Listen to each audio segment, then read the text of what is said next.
noches a todos y hoy nos toca meditar sobre el capítulo 13 de Lucas.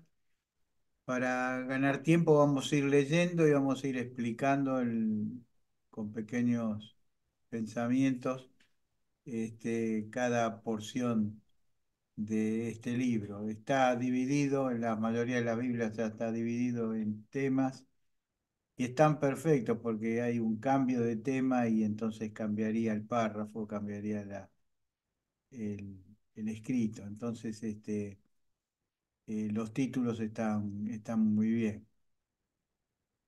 Vamos a leer primero del versículo 1 al versículo 5. En este mismo tiempo estaban allí algunos que le contaban acerca de los Galileos, cuya sangre Pilato había mezclado con los sacrificios de ellos. Respondiendo Jesús les dijo: ¿pensáis que estos Galileos, porque padecieron tales cosas, eran más pecadores que todos los Galileos? Os digo, no, antes, si no os arrepentís, todos pereceréis igualmente. O aquellos 18 sobre los cuales cayó la torre de Siloé y los mató, ¿pensáis que eran más culpables que todos los hombres que habitan en Jerusalén? Os digo, no antes, si no os arrepentís, todos pereceréis igualmente. Bueno, los Galileos siempre fueron más revoltosos contra la lucha del Imperio Romano. Por eso trataban de tener controlados en Galilea y no dejaban que se viniesen. Tuvieron un famoso Galileo que luchó bastante contra y fue muerto. Luchó más contra el Imperio Romano y fue muerto junto con los que le seguían. Y eso aparece en el libro de Hechos, creo, capítulo 5. O sea que los galileos eran más rebeldes, por eso cuando el Señor Jesucristo apareció pensaron que era otro igual a los galileos. Así que, ¿qué había pasado? Los galileos estaban sacrificando, se ve que los estaban siguiendo, estaban haciendo el sacrificio y aparentemente los mataron cuando estaban haciendo el sacrificio. O sea que la sangre de los sacrificios de los corderos se mezcló con la sangre de los galileos que murieron en ese momento. Por supuesto que produjo un gran revuelo todo esto en medio del pueblo y el enojo, por supuesto, de los judíos. El Señor les dice: ¿ustedes qué les parece? ¿Que son más pecadores que ustedes porque le pasó esto? Muchas veces relacionamos las cosas que nos pasan con, con cosas pecaminosas. Hay creyentes que piensan que cuando a un hermano le pasa algo serio es porque está ocultando algo. No hay ningún respaldo bíblico para pensar eso, sino más bien es al revés. La misericordia del Señor es maravillosa y a veces, siendo nosotros tan contumaces y pecadores, su misericordia nos invade, nos agarra, nos toma y verdaderamente el Señor muestra su gracia y su misericordia con nosotros. Lo que sí le dijo el Señor: miren, yo les voy a decir algo.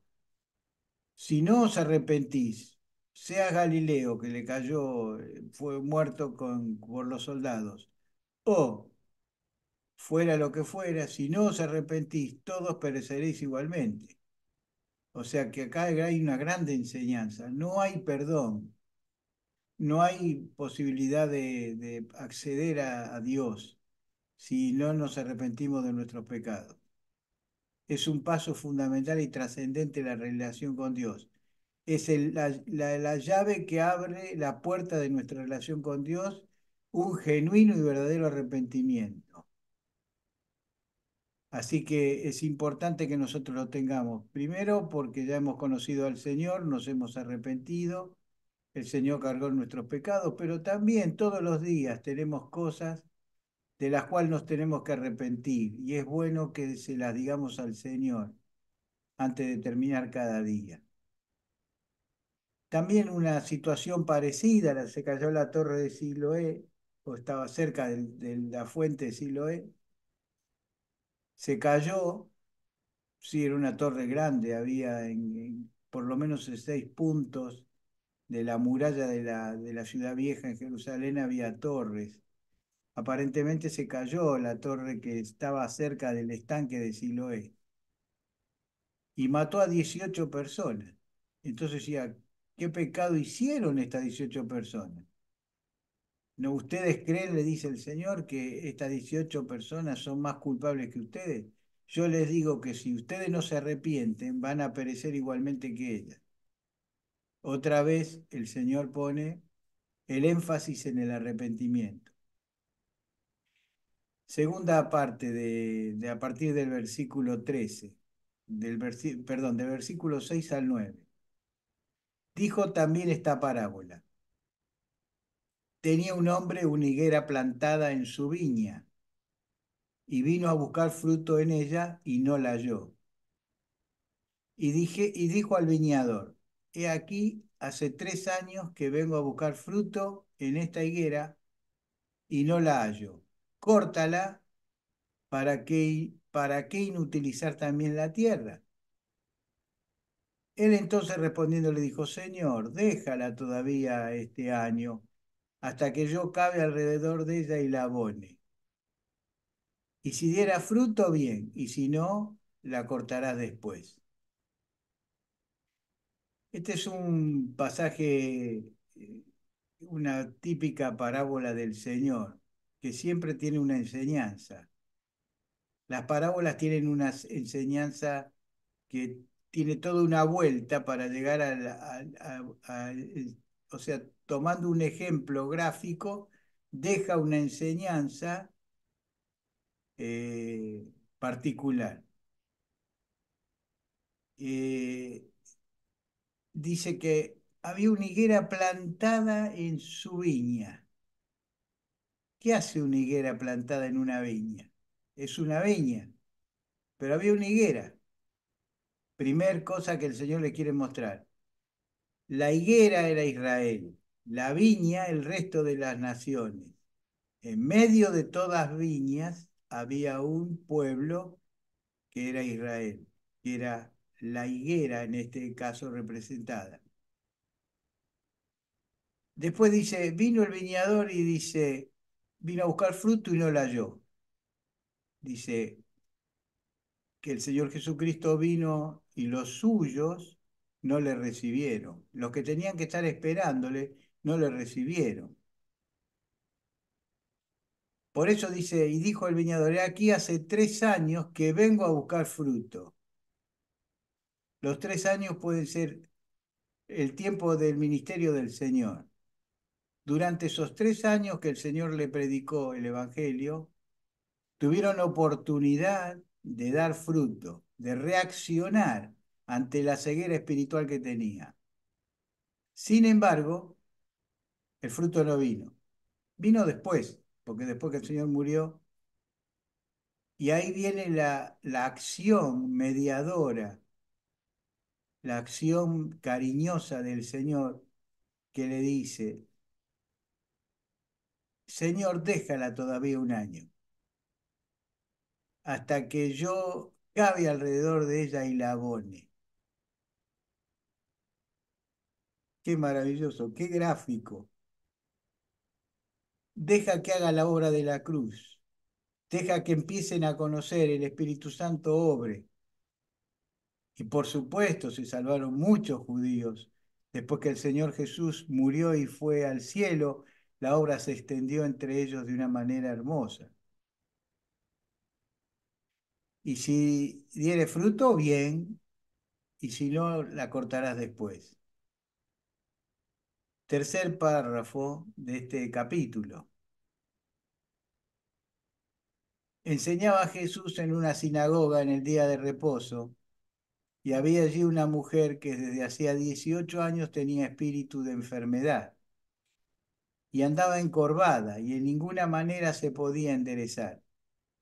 Cuando Jesús la vio, la llamó y le dijo, mujer, eres libre de tu enfermedad. Y puso las manos sobre ella y ella se enderezó luego y glorificaba a Dios.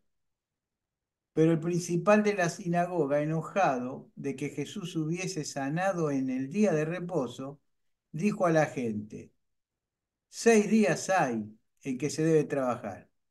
En estos 6 días hay que trabajar. Pues venid y ser sanados y no en el día de reposo.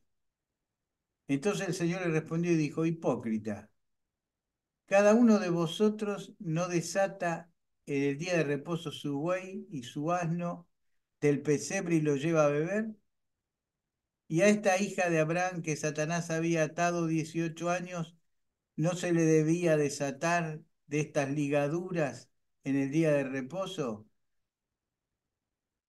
Al decir estas cosas se avergonzaban todos sus adversarios, pero todo el pueblo se regocijaba por todas las cosas gloriosas hechas por él. Había una mujer que la descripción acá tenía artrosis o algún tipo de enfermedad de los huesos, aunque Satanás se ve que disfrutaba de esa situación.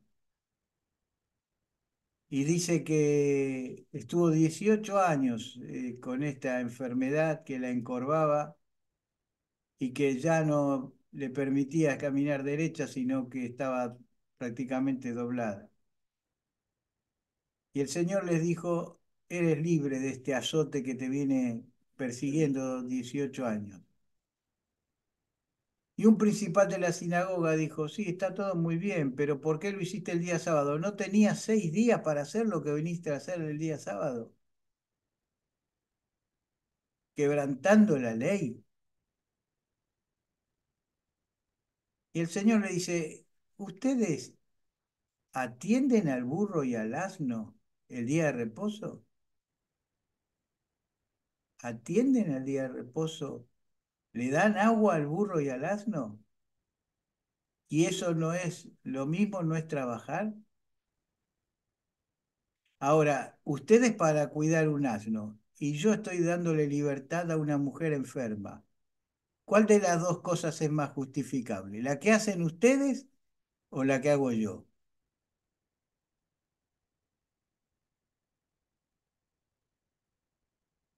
Muchas veces para el mundo vale más un mascota que un niño o que una persona.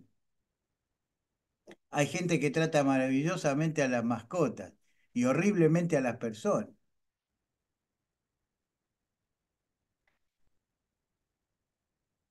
Que el Señor nos ayude, porque el Señor acá fijó una pauta de ordenamiento, de prioridad en las actuaciones, en las actitudes. Valía más la salud y la vida de esta mujer que darle de beber al burro y al buey. Y está bien que le dieran el agua de beber al burro, pero sin dejar de atender la necesidad de una mujer. Esto era lo que impactaba del Señor, que buscaba el espíritu de la ley, no la fría letra de la ley. Y eso hace que muchas veces en la vida de la obra del Señor las personas se transforman en dogmáticas. La Biblia es un dogma, no lo que dijo el Señor, son espíritu y son vida. La palabra de Dios es vida, no dogma, aunque tiene dogma. Versículo 18 al 21. Y dijo, ¿a qué es semejante el reino de Dios? ¿Y con qué lo compararé? Es semejante al grano de mostaza que un hombre tomó y sembró en su huerto y creció y se hizo un árbol grande y las aves del cielo anidaron en sus ramas. Y volvió a decir, ¿a qué compararé el reino de Dios? Es semejante a la levadura que una mujer tomó y escondió en 3 medidas de harina hasta que todo hubo fermentado. Bueno, estos versículos han sido de polémica porque he escuchado y he leído cosas que ya las explicaciones, cosas que son realmente, hasta llegan a ser fantasiosas. Eh, pero cuando uno lee una parábola tiene que ir al significado primario. La parábola tiene una lección central y no hay que espiritualizar cada detalle.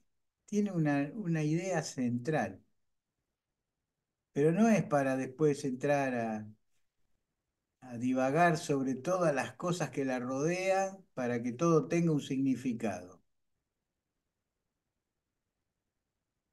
Acá en los dos ejemplos podemos ver claramente que lo que el Señor está enseñando está hablando sobre el desarrollo del reino de Dios, sobre lo que el reino de Dios se impactó en el mundo con la llegada del Señor Jesucristo, cómo el Evangelio se expandió de una forma terrible, no terrible, sino maravillosa, más que terrible, maravillosa, impactando toda la sociedad, no solamente de Palestina, sino toda Europa y todo lo conocido hasta ese tiempo.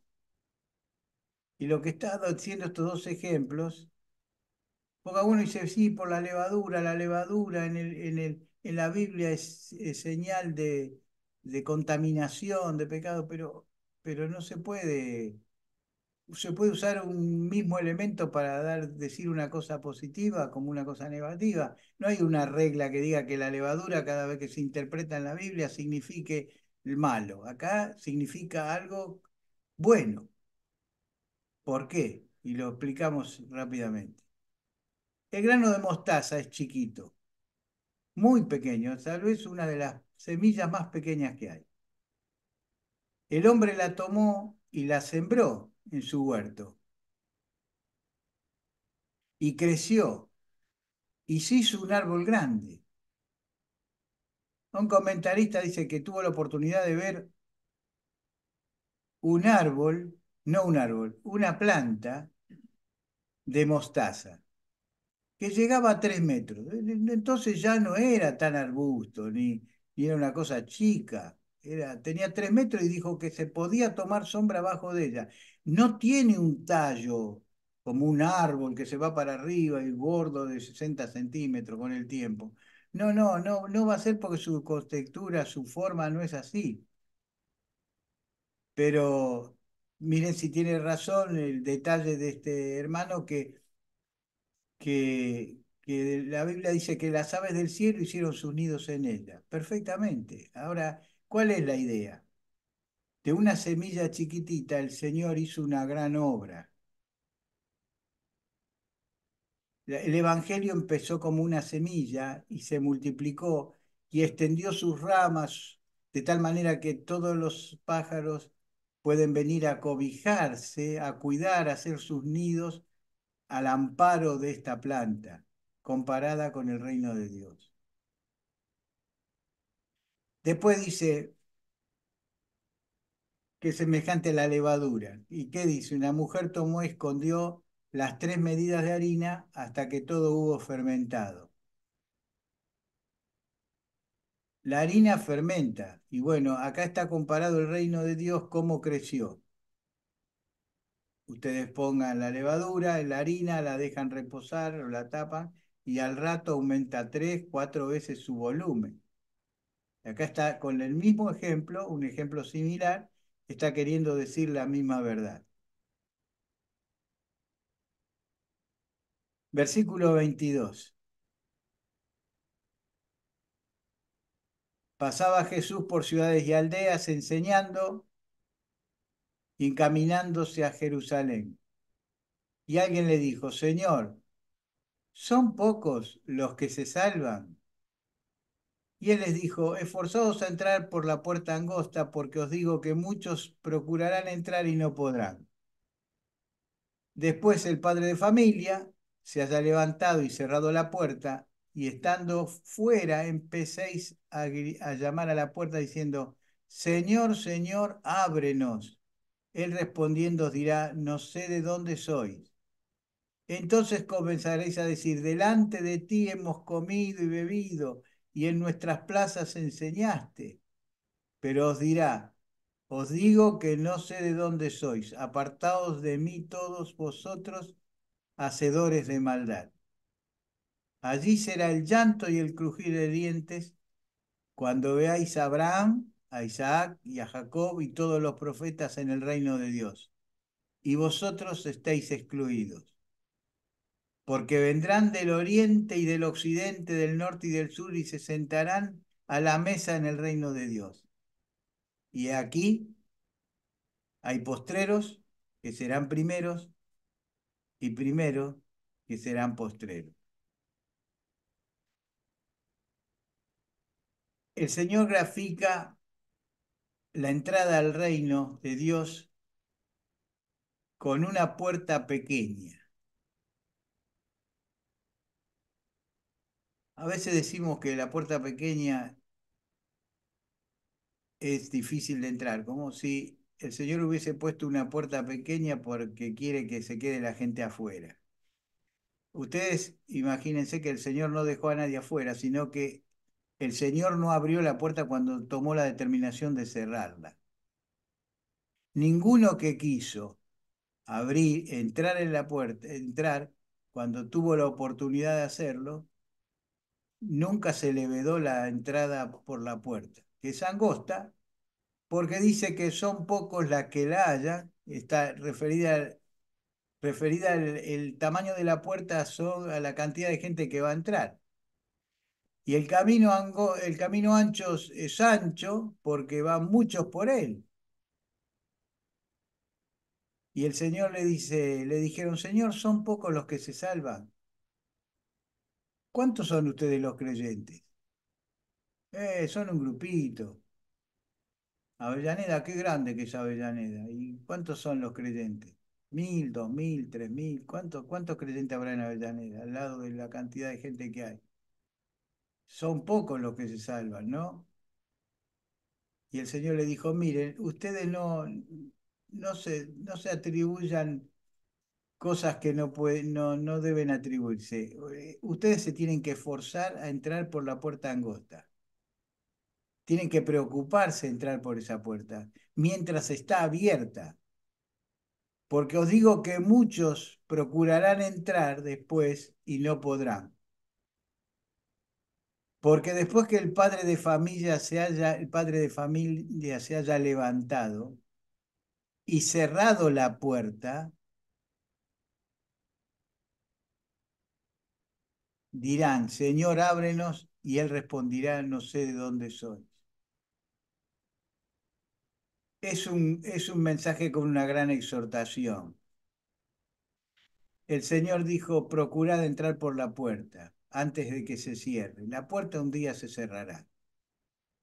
Un día la puerta del arca de Noé se cerró y la cerró el Señor, cosa que nadie la pudiera abrir. Y empezó el diluvio y perecieron todos los hombres, menos Noé y su familia. ¿Por qué? ¿Porque Dios es malo? No, porque no creyeron en lo que Dios decía. Y acá la puerta angosta es angosta, pero está abierta para que todos los que quieren pasar puedan pasar. Pero un día se cerrará y allí será el lloro y el crujir de dientes. Y dice, y aquí hay postreros que serán primeros y primeros que serán postreros. Puede haber una idea de lo que fue. El pueblo de Israel recibió el mensaje de Dios, fue primero, pero por su incredulidad quedó postergada. Y los que estaban postreros, que los gentiles, recibieron la bendición del Señor por aceptar el mensaje de Dios. Que el Señor nos ayude a tomar la bendición que el Señor nos ha dado y a poder ser enriquecidos de habiendo tomado esa sabia decisión. Señor, yo quiero entrar por la puerta porque cuando se cierre la puerta yo quiero estar adentro.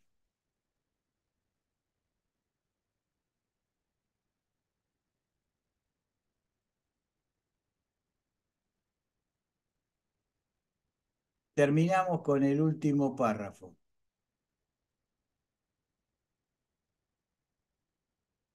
Aquel mismo día llegaron unos fariseos diciendo, sal y vete de aquí porque Herodes te quiere matar. Y él les dijo, id y decir a aquella zorra, he aquí echo fuera demonios y hago curaciones hoy y mañana, y al tercer día termino mi obra. Sin embargo, es necesario que hoy y mañana y pasado mañana siga mi camino, porque no es posible que un profeta muera fuera de Jerusalén. Jerusalén, Jerusalén, que matas a los profetas y apedreas a los que son enviados. ¿Cuántas veces quise juntar a tus hijos como la gallina junta sus polluelos y no quisiste, debajo de sus alas y no quisiste? He aquí vuestra casa hoy es dejada desierta, y os digo que no me veréis hasta que llegue el tiempo en que digáis, bendito el que viene en nombre del Señor. Bueno, los fariseos siempre estaban tratando de conseguir del Señor una frase que lo incrimine para ser fustigado por los religiosos de ese tiempo, para que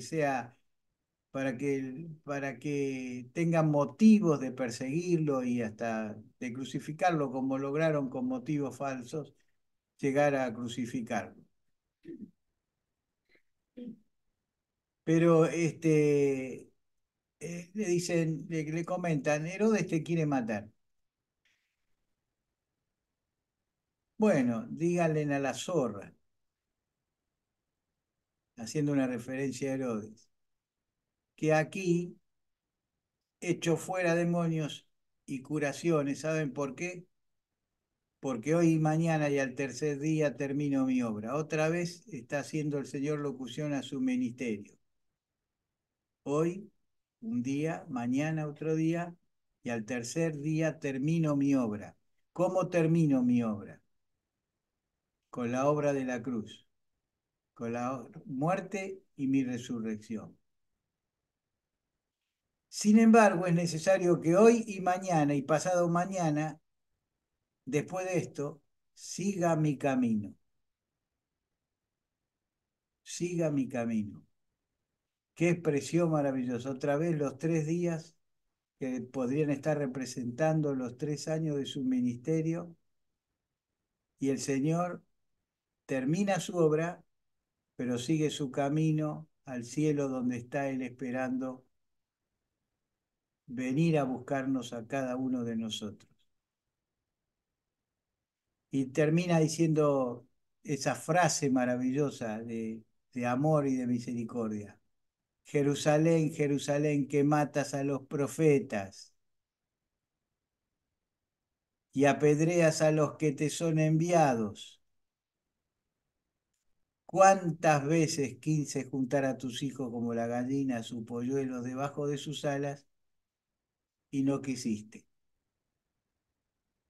¿Cuántas personas han sentido de cerca el llamado del Señor, la protección del Señor, el cuidado como el cuidado de la gallina a sus polluelos, y sin embargo no quisieron? ¿Cuántas veces Cristo quiso perdonarlos, quiso amarlos y quiso edificar sus vidas arruinadas y no quisieron? Y no quisieron. Qué terrible, qué dolor va a haber en las personas que escucharon el Evangelio, que sintieron el llamado de Dios y no quisieron. Y termina diciendo, vuestra casa os dejará desierta, poco tiempo de que el Señor murió y fue al cielo. Vino el emperador Tito, que en ese momento todavía no era emperador, después fue, y destruyó totalmente la ciudad de Jerusalén y el templo también, no dejó piedra sobre piedra. Lo único que quedó de aquel tiempo son los muros, el muro de los lamentos, que es un pedazo, mm, una parte del muro donde estaba el templo. Bendito el que viene en nombre del Señor. Eso le dijeron al Señor cuando entró en Jerusalén y después fue crucificado. Varias veces el pueblo de Israel va a tener que reconocer a aquel que viene en el nombre del Señor. Y cuando el Señor venga a poner las cosas en su lugar, ellos van a exclamar, bendito el que viene en nombre del Señor. Amén.